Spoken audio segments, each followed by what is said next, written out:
안녕하세요. 임신영입니다. 이번에는 근성사경에 대해서 알아보겠습니다. 머리와 목은 기울지 않고 똑바른 것이 정상이며 머리와 목이 기우는 것을 사경이라고 합니다. 아래와 같이 머리와 목이 좌우로 회전되어 있거나 좌우 또는 앞뒤로 기울어져 있는 것을 사경이라고 합니다.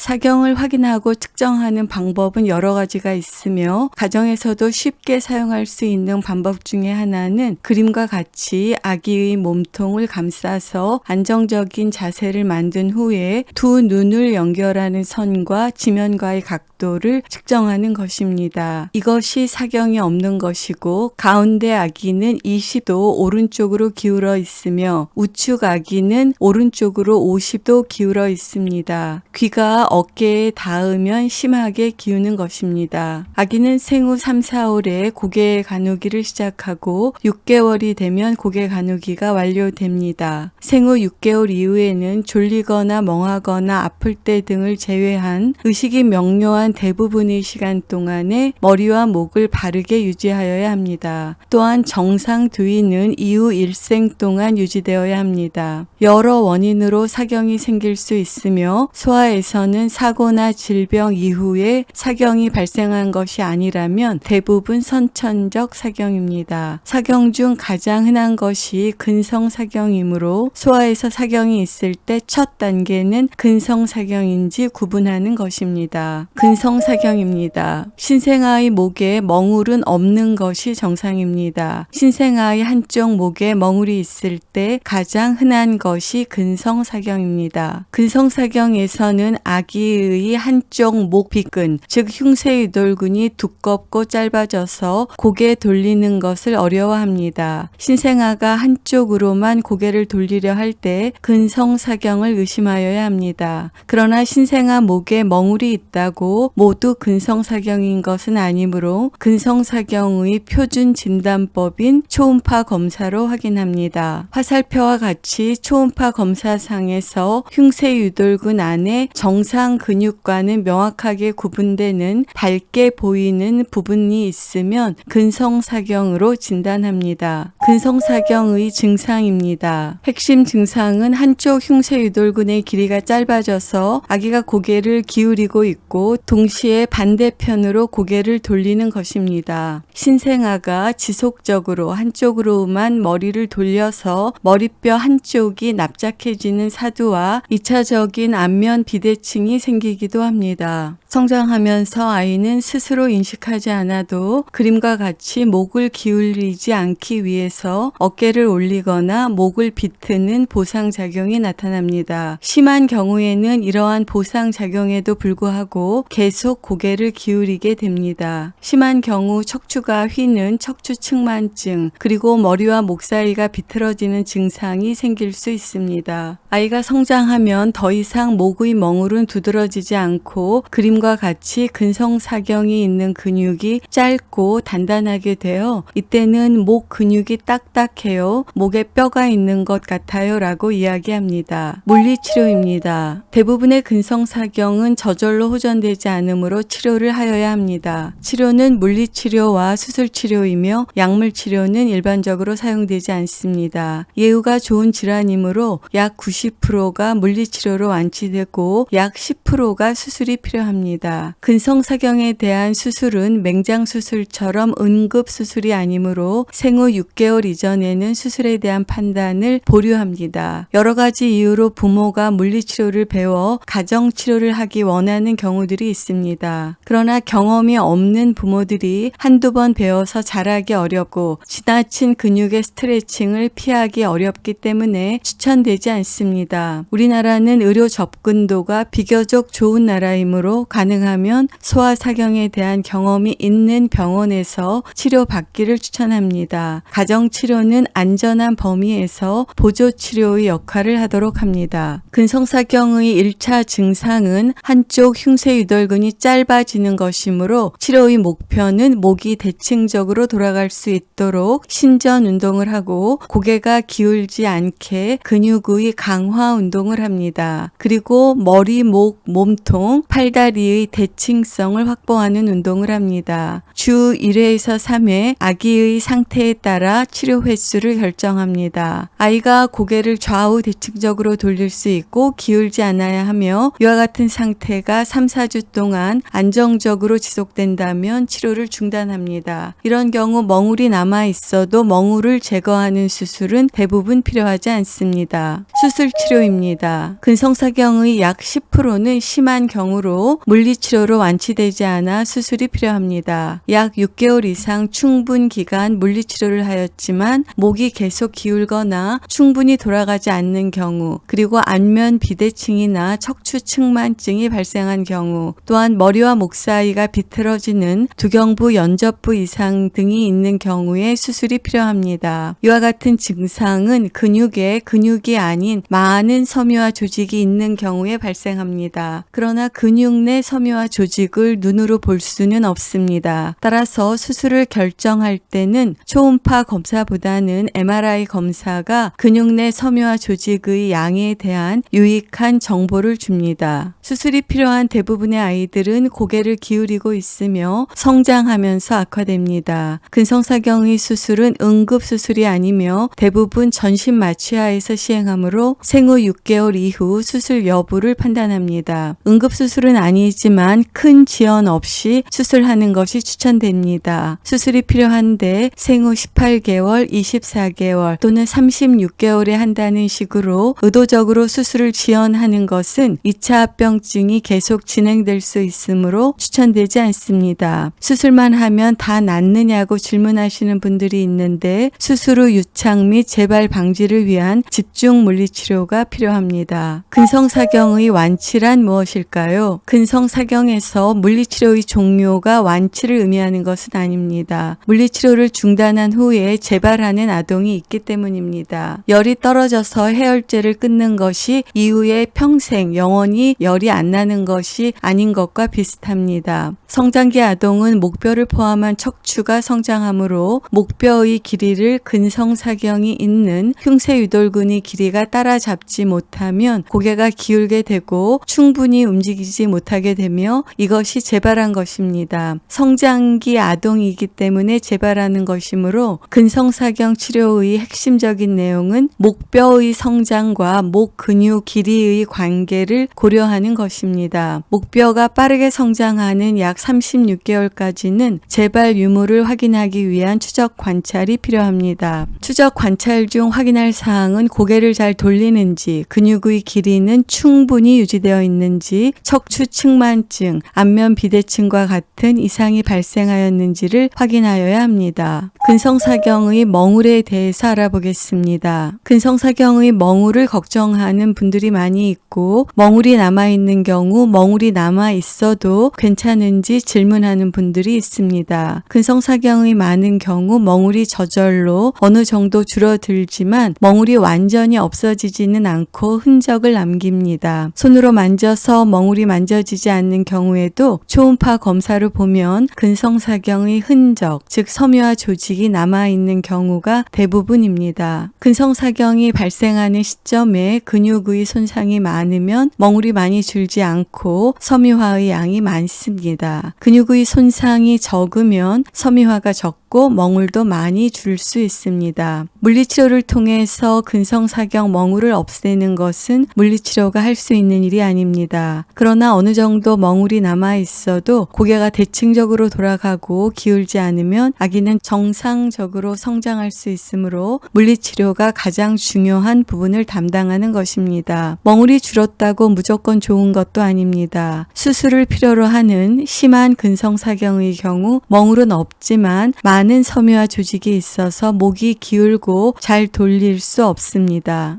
근성사경을 치료하지 않고 방치하면 어떻게 될까요? 근성사경은 한쪽 흉쇄유돌근이 짧아져서 발생하는 단순한 질환이지만 치료하지 않고 방치하면 마치 가랑비에 옷이 젖는다는 것과 같이 성장과 발달에 서서히 심각한 영향을 줄 수 있습니다. 이런저런 이유로 치료를 못하고 근성사경을 방치하면 어떻게 될까요? 그림은 52세 환자로 왼쪽 근성사경이 있는데 더 이상 근육은 두껍지 않지만 고개가 심하게 기울고 척추 측만증이 있습니다. 머리뼈의 변형과 목의 정렬에도 이상을 보입니다. 이것은 매우 심한 경우이지만 정도의 차이는 있을 수 있고 방치하면 성장과 발달에 영향을 줄 수 있으므로 적극적인 치료가 필수적입니다. 근성사경은 얼마나 흔한 병일까요? 근성사경의 발생률은 근성사경을 어떻게 진단하느냐에 따라서 달리 보고되고 있습니다. 표준 검사법인 초음파 검사를 이용한 진단상 신생아 100명당 약 1명꼴로 발생하는 비교적 흔한 질환입니다. 2021년 우리나라 총 신생아 수는 26만여 명이므로 국내에 한 해 약 2,600여 명의 근성사경이 발생할 것으로 추정됩니다. 만곡족, 발달성 고관절 이형성증과 더불어 신생아의 가장 흔한 근골격계 질환의 하나입니다. 근성사경은 왜 생기는 것일까요? 근성사경은 임신 후반기 또는 분만 과정에 발생하는 질환으로 임신 기간 동안 자궁 내에서 혹은 산도를 통과하는 분만 과정 중에서 한쪽 흉쇄유돌근이 당겨지면서 손상되고 이로 인해 근육의 단축을 보이는 질환입니다. 어른이 되어 근성사경을 진단받았다면 출생 시부터 있었던 것을 단지 어른이 되어 진단받은 것입니다. 근성사경은 임신 기간의 자궁 내 환경과 산도를 통과하는 분만 과정과 같은 특별한 환경에서 발생하는 질환이며 이러한 환경을 출생 이후에는 다시 경험하기 어렵기 때문입니다. 제왕절개로 출생한 아동에서도 근성사경은 발생합니다. 쌍둥이나 다둥이, 양수, 과소증, 자궁 근종 등의 자궁 이상이 있을 때 호발합니다. 오늘은 근성사경에 대해서 알아보았습니다. 감사합니다. 임신영이었습니다.